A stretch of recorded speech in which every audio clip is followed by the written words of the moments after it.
ہماری ایک دھوبن تھی ماسی شریفہ، مر گئی بیچاری، تو وہ آ گئی میری بہن کے پاس، چھوٹا قد، موٹی ڈٹی تو بڑی لڑکی، پوری شیرنی۔ وہ آ کے کہنے لگی میری بہن کو، میری بہن تو انہوں چنگی طرح جان دی ہے، بی بی اے میری نوواں بڑیاں لڑدیاں، میں نے کوئی تویز دے ساریاں میری نوکر بن جانا۔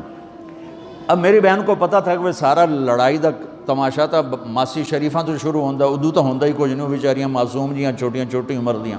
تو میری بہن نے ایک تعویذ بنایا اور اس کو یوں رول کر کے نا اس کو کہا ماسی شریفہ ہن جس لئے تیری لڑائی ہوئے نا اس تعویذ تو چک مار کے بہ جانا ہے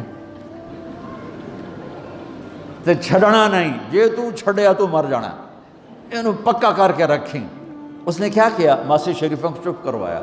اب ہمارا دیہاتی ماحول ہے، تعویذوں کی بڑا عقیدت ہے، صحیح تعویذ تو اثر کرتے ہیں لیکن اکثر تو ہیرا پھیری والے بیٹھے ہوئے ہیں سارے ہی، تو اللہ ماشاءاللہ۔ تو 8ویں دن وہ آ گئی، بی بی تو بڑا چنگا تعویذ دیتا، ساری لڑائی ختم ہو گئی۔ کیوں کہ ماسی شریفہ چپ ہو گئی۔